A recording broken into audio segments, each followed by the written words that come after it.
Okey, hai semua pelajar tingkat 4 mesti dah tak sabar kan nak belajar tentang mata pelajaran sains. Jadi sebelum kita pergi tengok lebih lanjut, kita tengok dulu sebenarnya bab apa ataupun topik apa yang kita akan pelajari untuk sepanjang tahun ni. Okey, jom. Tapi sebelum tu jangan lupa follow dan subscribe channel Cikgu Helmi untuk lebih banyak video yang bermanfaat. Kita tengok apa yang korang akan belajar. So ini buku teks korang kan. So kena tengoklah sebab korang dah belajar gunakan kurikulum standard sekolah menengah, iaitu KSSM yang baru. Okay, jadi ini buku teks dia. Jom kita tengok apa yang ada kat dalam ni. Let's go. Okay, so untuk sains tingkatan 4, korang ada 12 bab yang korang kena belajar. Ada 7 eksperimen yang korang kena buat.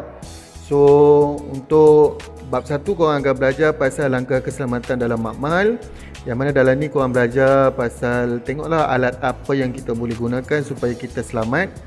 Dan juga yang fokus kat sini korang akan buat pasal pemadam kebakaran. Okey.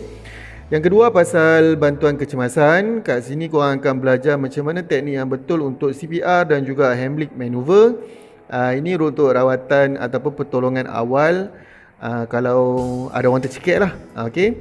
Kemudian yang ketiga, bab 3 korang akan belajar pasal kesihatan badan. Kat situ korang akan belajar pasal suhu, pasal nak ambil denyut nadi, tekanan darah dan juga mengira indeks jisim badan ataupun BMI lah. Ada yang menggunakan alat tertentu, jadi kena tahulah alat apa yang kita nak guna. Yang keempat adalah pasal teknologi hijau. Kat sini korang akan tengok macam mana kita nak gunakan teknologi hijau pada sektor-sektor tertentu kan. Macam contoh pasal pengangkutan, dalam pertanian dan juga lain-lain. Kemudian bab 5 korang akan belajar pasal genetik. Genetik kat sini korang akan tengok macam mana korang mewarisi ciri-ciri yang ada pada mak ayah, ataupun mungkin jadi mutasi kan, jadi X-Men. Okey, dan juga kenapa walaupun kita daripada satu keluarga, tapi kadang-kadang kita punya ciri-ciri tu tak sama macam abang, tak sama macam kakak kan, ataupun adik kita. Sebab ada variasi, apatah lagi dengan kawan-kawan kita kat sekolah kan. So bab 6 pasal sokongan dan pergerakan, kita akan tengok dua, untuk manusia dan juga untuk tumbuhan. Kat sini nanti akan tengoklah sebenarnya macam mana cacing bergerak. Okey. Lepas tu bab 7 korang akan belajar pasal koordinasi badan, especially tentang sistem endokrin lah. Yang ini yang berkaitan dengan hormon-hormon yang ada pada badan korang. Dan kemudian bab 8 pasal unsur dan bahan. Kat sini dia punya highlight dia, korang akan belajar pasal jadual berkala. So memang best lah kat sini. Kemudian bab 9 korang kimia industri. Maksudnya macam mana kita aplikasikan ilmu-ilmu kimia tu dekat benda industri. Macam contoh, kenapa ada bahan yang kita rasa logam tapi dia lebih kuat daripada logam yang satu lagi, sebab dia alloy. Okay? Dan kita ada kaca dan seramik serta polimer. Nanti kita akan tengok contoh dia apa.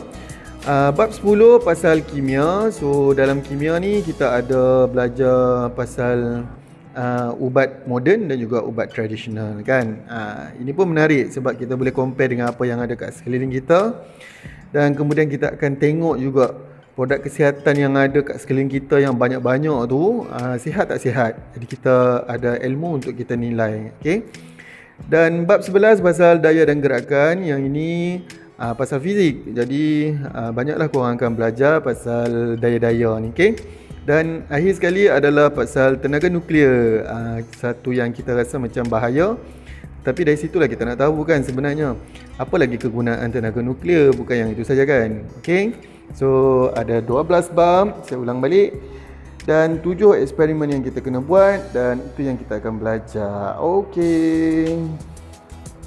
Best kan dia punya tajuk-tajuk. Ada 12 bab, ada 7 eksperimen yang kita kena siapkan. Jadi cikgu harap murid-murid semua boleh buat persediaan awal, pergi cari maklumat tambahan berkaitan dengan tajuk-tajuk yang kita nak belajar supaya pembelajaran kita jadi menyeronokkan.